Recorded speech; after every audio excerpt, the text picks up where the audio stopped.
Assalamualaikum warahmatullahi wabarakatuh. Komunikasi interpersonal kelompok 8. Dan anggota Dila Fadila Nurmala, Sipa Iskitama, Nurianti Kaufiana, Galuh Nopitasari, dan Sa'diah Abdullah Harhara. Jadi, kelompok kami akan membahas tentang komunikasi interpersonal. Apa sih komunikasi interpersonal? Yang pertama, komunikasi adalah suatu bagian yang tidak dapat dipisahkan dari kehidupan manusia sebagai makhluk sosial. Lalu, apa sih yang dimaksud dengan komunikasi interpersonal atau bisa dikatakan komunikasi antar pribadi? Jadi, komunikasi interpersonal adalah komunikasi yang dilakukan secara tatap muka antara dua orang atau dalam sekelompok kecil dalam bentuk verbal maupun non-verbal. Jadi, yang dikatakan komunikasi interpersonal ini dilakukan oleh dua orang atau dalam sekelompok kecil. Karena komunikasi interpersonal adalah komunikasi yang dilakukan terhadap orang-orang terdekat, orang-orang yang punya keterkaitan atau hubungan yang mantap, seperti layaknya suami istri, ibu dan anak, lalu nenek dan kakek, seperti itu. Lalu, tujuan komunikasi interpersonal itu sendiri adalah untuk mengungkapkan suatu perasaan atau pernyataan kepada orang lain, lalu untuk memelihara hubungan yang lebih harmonis, lebih dekat, lebih terbuka, lalu kita bisa memahami diri sendiri dan orang lain dalam komunikasi interpersonal ini. Perkenalkan, nama saya Sa'diah Abdullah Harhara. Di sini saya akan menjelaskan materi tentang konsep dasar komunikasi interpersonal dan ciri-ciri komunikasi interpersonal. Komunikasi interpersonal itu proses penyampaian dan penerimaan pesan antara pengirim dengan penerima pesan, baik secara langsung maupun tidak langsung. Komunikasi dikatakan langsung atau primer bila ada pihak-pihak yang terlibat. Komunikasi dapat saling berbagi informasi tanpa media. Sedangkan komunikasi tidak langsung atau sekunder dicirikan oleh adanya penggunaan media tertentu. Selanjutnya ada ciri-ciri komunikasi interpersonal, itu ada 5. Yang pertama itu ada arus pesan dua arah, yang kedua itu ada suasana non-formal, yang ketiga ada umpan balik, yang keempat ada komunikasi berada dalam jarak yang dekat, yang kelima itu komunikasi pengirim dan penerima pesan secara simultan dan spontan baik verbal maupun non-verbal. Perkenalkan, nama saya Dila Fadila Nurmala dari kelompok 8. Di sini saya akan menjelaskan tentang proses terjadinya komunikasi interpersonal. Sebelumnya, proses terjadinya komunikasi interpersonal itu dibagi menjadi 6. Yang pertama, adanya kemauan untuk berkomunikasi.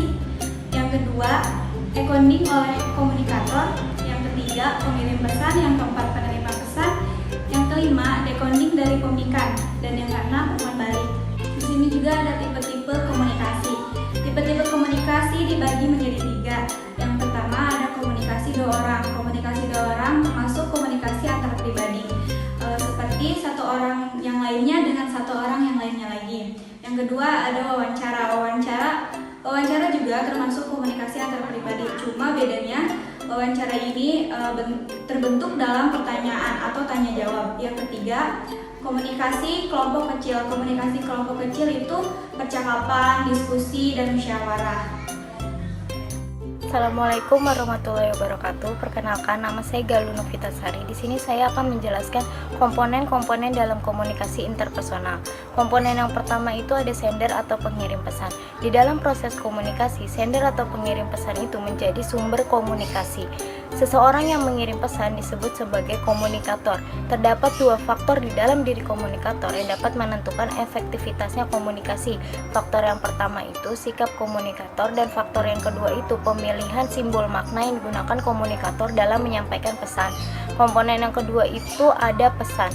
Yang dimaksud pesan di sini adalah informasi apa yang disampaikan oleh komunikator terhadap sasaran halayak. Pesan itu dapat berupa pesan verbal maupun pesan non-verbal, baik secara lisan, tulisan, maupun isyarat tubuh. Komponen yang ketiga itu ada encoding. Encoding adalah proses pengambilan dan pengiriman pesan ke dalam suatu bentuk yang nantinya dapat dibagikan ke pihak lain. Yang keempat itu ada media atau saluran komunikasi. Media atau saluran komunikasi adalah sarana yang digunakan oleh komunikator dalam mengirimkan pesan. Jenis pesan dapat menentukan media apa yang akan digunakan nantinya. Contoh medianya itu seperti koran, televisi, radio, dan lain-lain. Yang kelima itu ada decoding. Decoding terjadi ketika penerima pesan telah menerima pesan yang dikirimkan. Dan keenam itu ada komunikan atau penerima pesan. Komunikasi interpersonal tidak akan terjadi apabila tidak ada komunikan.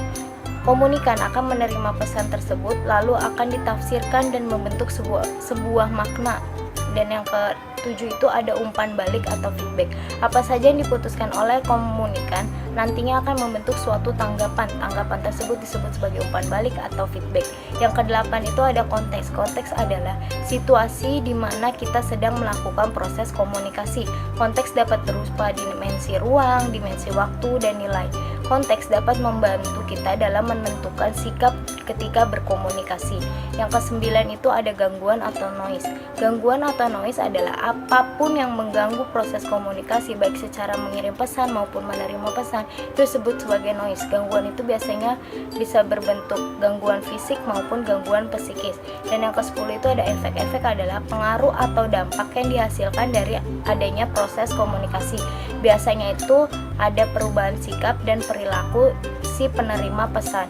Komunikasi dapat dikatakan berhasil apabila sikap dan perilaku si komunikan sesuai dengan apa yang diinginkan oleh si pengirim. Oke, perkenalkan saya Sylvia Skitama. Di sini saya akan membahas tentang contoh konkret komunikasi interpersonal.